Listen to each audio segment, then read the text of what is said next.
Notes from the Field by Simon Black. The biggest transformation story in the world.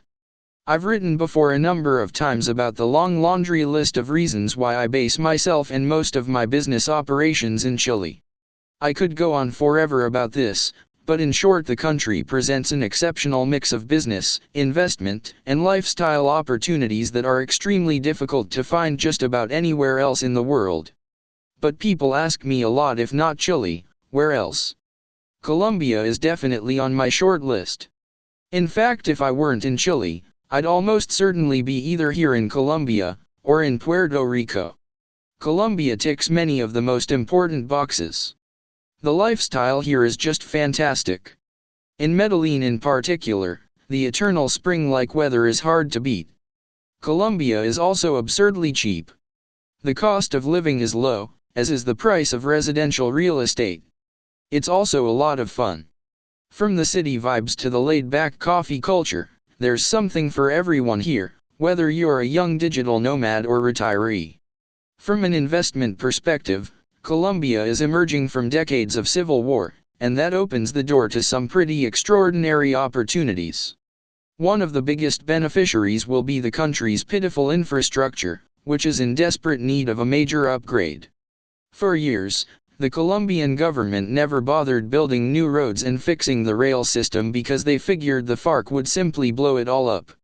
Now, with the peace locked in, massive new infrastructure projects have already begun. The importance of this work cannot be overstated. The United States invested heavily in its transportation infrastructure in the 1950s, building roads, dams, airports, power plants, etc. It had an extraordinary impact on the economy: cheaper electricity, more efficient transportation for goods and services, etc. Trade flourished as a result. I've seen the similar effects firsthand around the world, from Panama in the early 2000s to Myanmar today.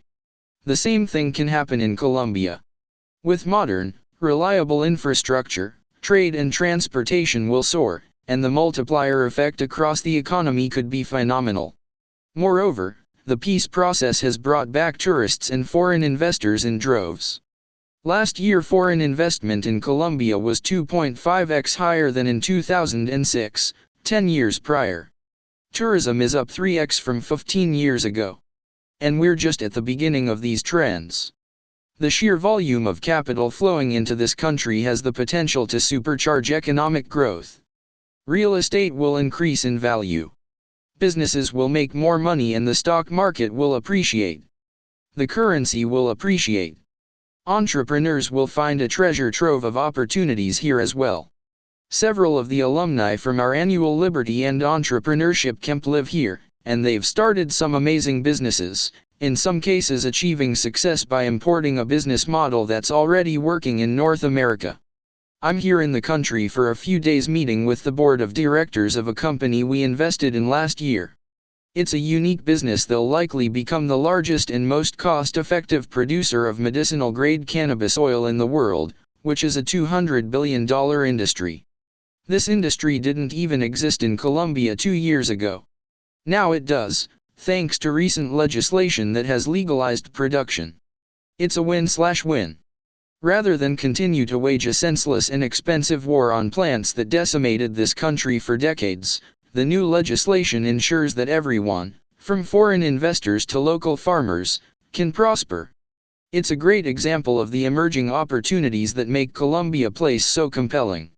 Of course, it's not all rainbows and buttercups here. There are still risks. One of the things that makes Colombia difficult is its painful bureaucracy. Even simple, mundane tasks can be enormously time-consuming. More importantly, the Colombian tax system is extremely cumbersome. It's not just the high level of taxes that you have to pay, but the total number of taxes.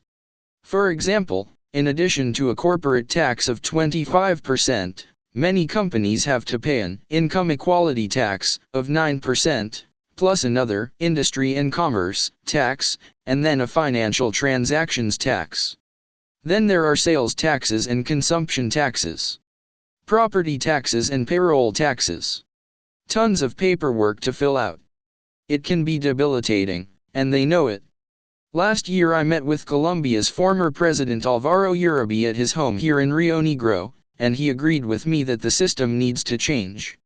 They're starting to move in that direction. There's currently legislation in the works to reform Colombia's Byzantine tax code and break up some of the bureaucracy. So it's definitely the right trend. When you look at the big picture, it's pretty astonishing.